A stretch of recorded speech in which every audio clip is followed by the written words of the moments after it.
on Monica's Close-Ups, Georgia's own Paula Deen, the queen of Southern cuisine, sits down with Monica and talks about her boys, her hubby, and her love of food. What is your favorite comfort food? You can't ask a fat girl those kind of questions. You can look at her and tell she likes most of everything. Also on Close-Ups, the other stars of the Deen family, Paula's sons, Jaime and Bobby. People magazine's one of the hottest bachelors. It was so humiliating. And later on Close-Ups, you won't believe the hair secrets Paula reveals to Monica. Honey, I walked out of Whitaker the other day on Paula's party, and I didn't look nearly as pretty as Oprah. It's all coming up now on Monica's Close-Ups. Good evening. I'm Monica Pearson, and welcome to a very special edition of Close-Ups. My guests are Georgia native Paula Deen and her sons, Jaime and Bobby Deen.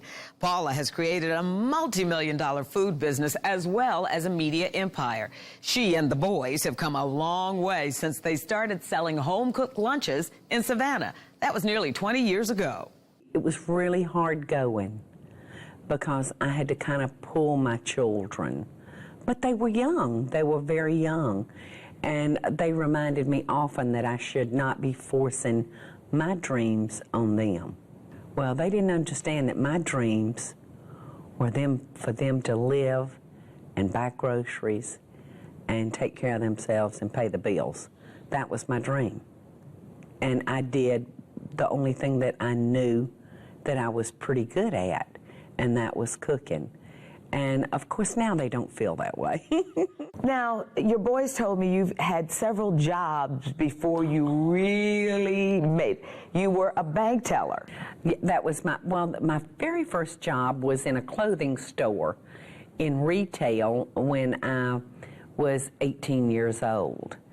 And then after I applied at a bank, I decided, that's where I would stay. Well, I stayed until I had my first child. And so then I kind of took some time off, to be with my children. And I worked off and on. But I've had my insurance license. I've had my real estate license. I started a little business selling kitty litter to garages to soak up their oil. Let's see what I've done besides those three things. I went to work for Kroger, and I was the mop woman, and I cleaned the bathrooms, and finally worked my way up after 5 or 6 weeks to a checker. I was so afraid an old boyfriend was going to come in at Kroger and see me mopping those floors. Which that should have never entered my mind, but I did think it. I'm human. I did think that I thought after everything, here I am, a mopper in the grocery store, which it was honest and it was a living. All work is good work as long as it's honest work. My mother always said. Absolutely, absolutely. But there was some kind of vanity or something inside of me, being a woman, that my high school friends would come in and say, well, we knew she wasn't all that smart. She is pretty, but she wasn't smart. As nearly everyone knows, Paula easily laughs at herself now. She grew up in Albany, got married after high school, divorced, and raised 2 young boys. The early deaths of her parents left her so emotionally scarred she was barely able to leave the house.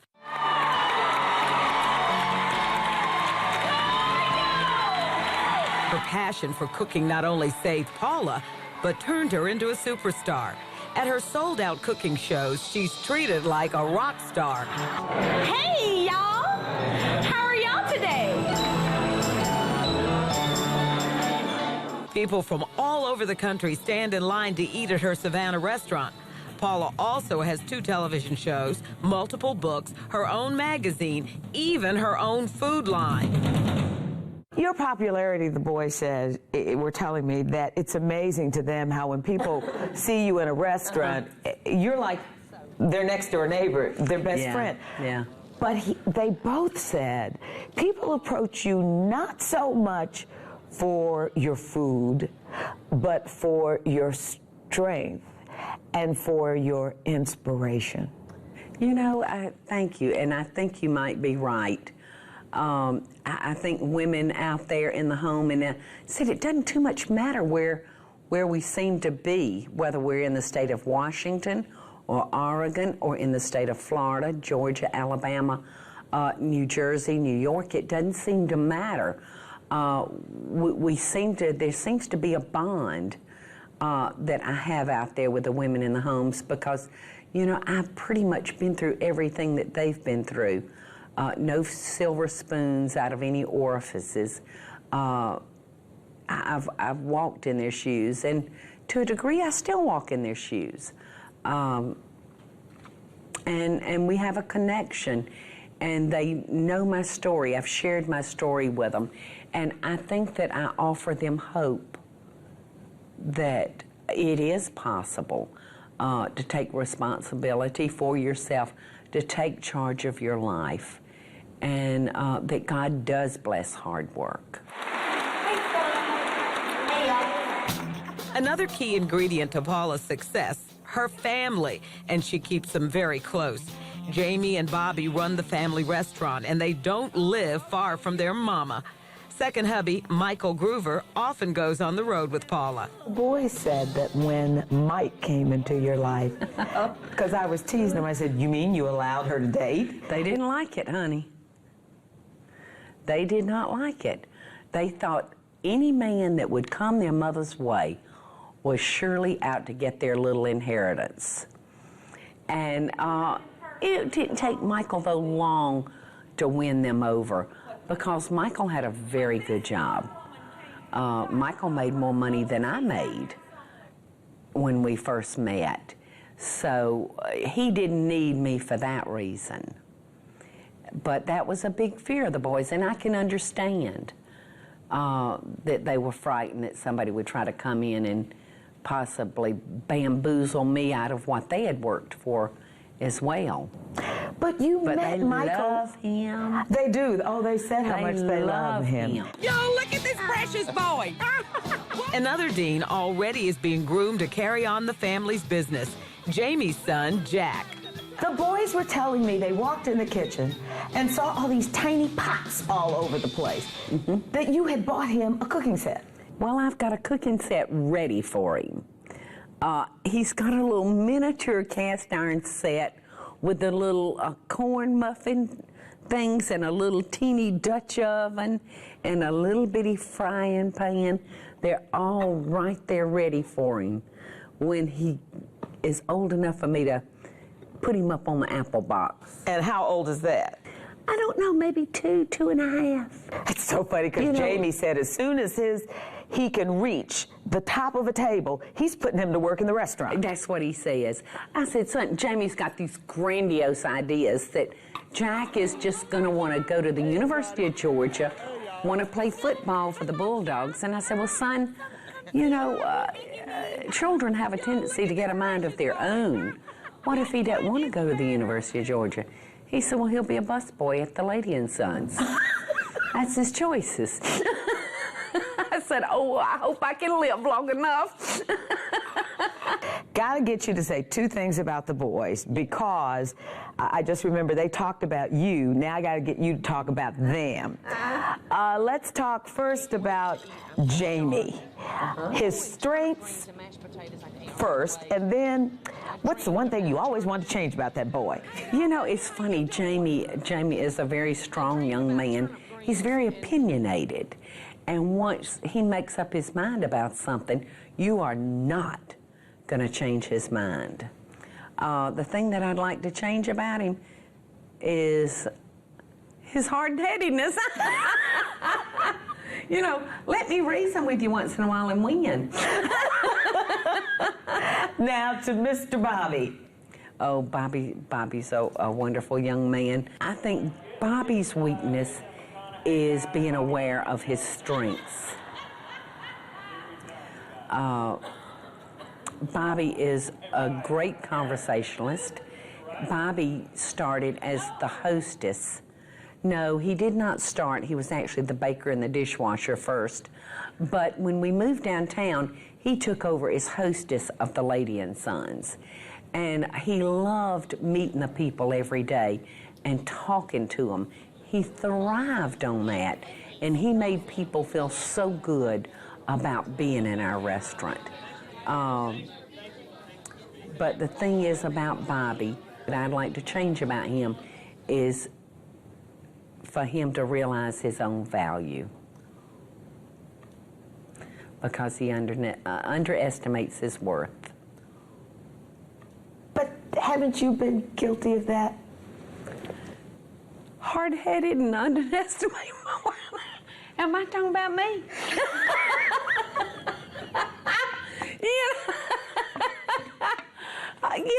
Maybe. I have never thought about it in that light. But they say the apple doesn't fall far from the tree, does it? I am stubborn. But now you know your worth. Probably not totally, no. But that's all right. That's all right. I'd rather think I'm under something than over something, because I never want to be in a position where I think I'm better than the next fella. I have no desire to go there. Next on Monica's Close-Ups, Paula's sons, Jaime and Bobby, open up to Monica about their famous mama being Bulldog fans and their hit TV show. Come on, guys, you're getting paid to go eat. Yeah, don't tell anybody. And later on Close-Ups, the surprising hair secrets Paula reveals to Monica. Monica's Close-Ups is brought to you by AT&T, your world delivered, and Piedmont Healthcare, the perfect balance between health and care.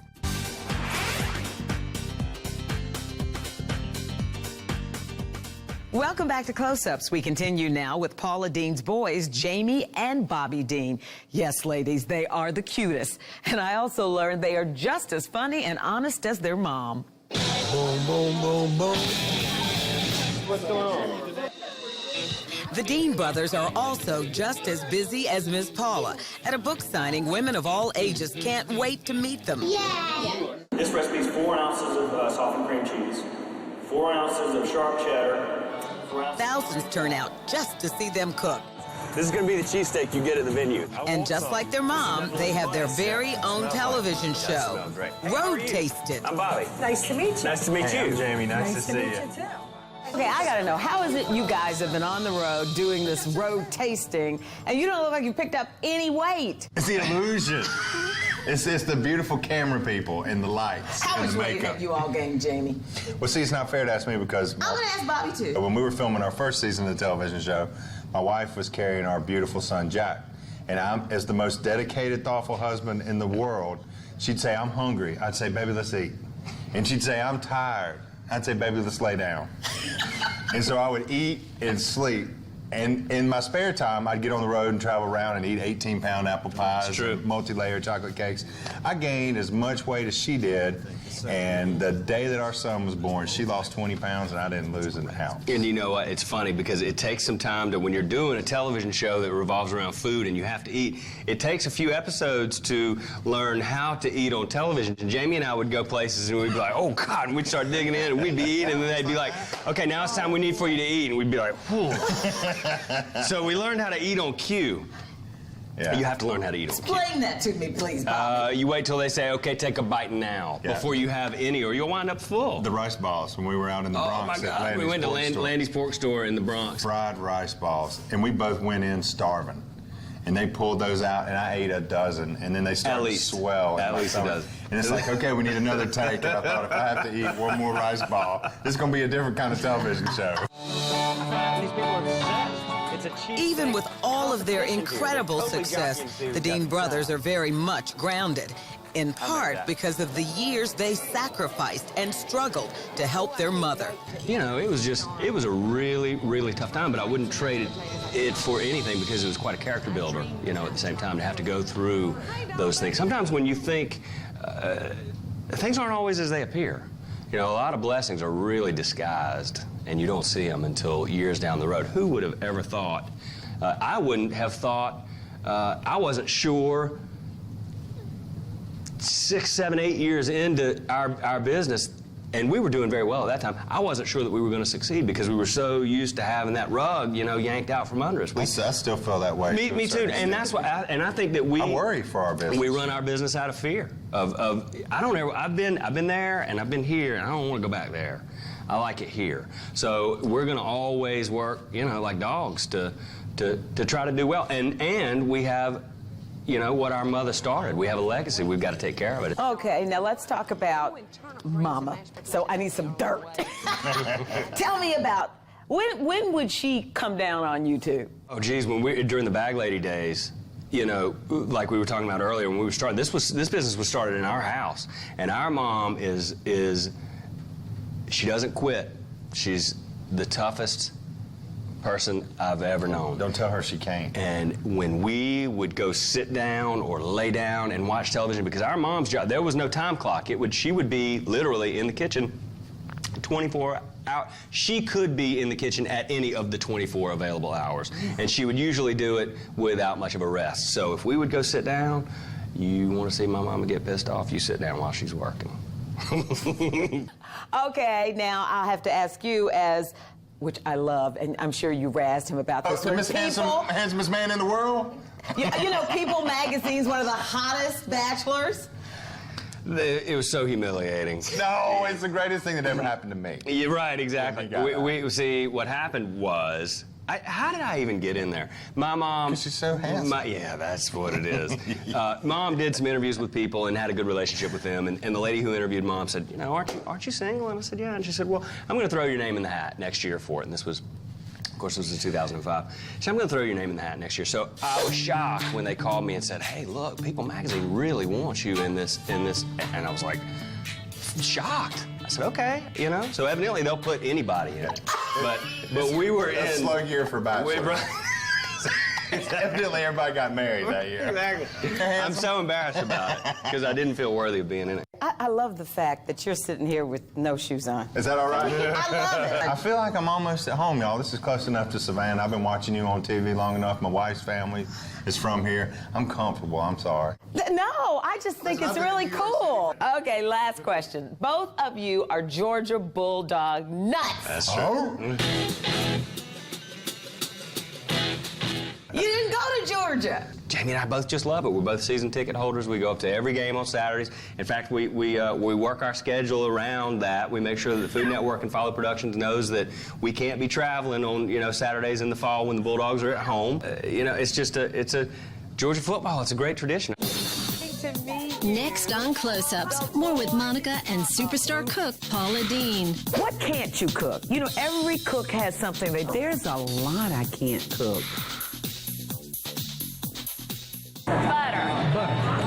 Butter. You're right! As Paula Deen's fans know, after her family, food is her second favorite topic. Some of her answers about cooking even surprised me. And you won't believe what she told me about her hair. What can't you cook? You know, every cook has something. Oh, I don't do pie crust. I'm horrible. There's a lot I can't cook. I find that hard to believe. There's a lot I hadn't tried to cook. Okay, give me what you haven't tried to cook. Well, I've cooked a little bit of that, but like Asian foods, French cooking, and I probably know more about French cooking than I give myself credit for, because what we call in the South is probably got a fancy French name for it, but probably the same thing we do in a Southern kitchen. You mentioned stuff in your purse. I gotta know. When you travel, what do you carry in your purse just in case? On the plane to season food, what do you carry? You know, this is so funny, but in my purse, I've got a salt and pepper grinder in a little case. I knew it. I had a feeling. Yes, I do. I'm guilty. But, you know, I can't tote around the butter. Let's face it. It melts. Now, y'all know I couldn't let Paula go without asking about her hair. It is so beautiful. I told her I was looking for some gray hair extensions, and that's when she revealed to me she found some and was wearing them. I went out to do the Jay Leno show, and I was nosing around, and so I walked into the makeup room, and there was a man in there actually making a wig. And I said, whoa. I said, just a minute. I said, can I interrupt you? Because I'm looking for some extensions, or I don't know what I said because I don't know what I was talking about. We liked them so much that we ordered another set, and they come in like 10-inch pieces, and then you have to cut them. So I told Jaime, I said, I want some real long because I want to look like Oprah. I just love the way Oprah's been wearing her hair, you know, kind of back. Yes. So I said, I wanted that. Well, honey, I walked out of white Oprah the other day on Paula's party, and I didn't look nearly as pretty as Oprah. But you tried it. I tried it, honey, and I couldn't pull it off. It did not work.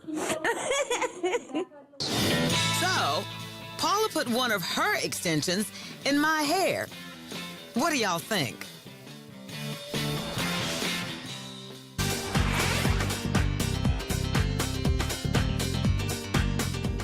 Monica, I want to thank you so much for having me on. I've had such a good time, and thanks for having my boys. Oh, it's been my pleasure. I got some real recipes for life, and you can hear more of Paula and the boys' interviews on our website, WSBTV.com. See you next time. You're adorable. Thank you so much.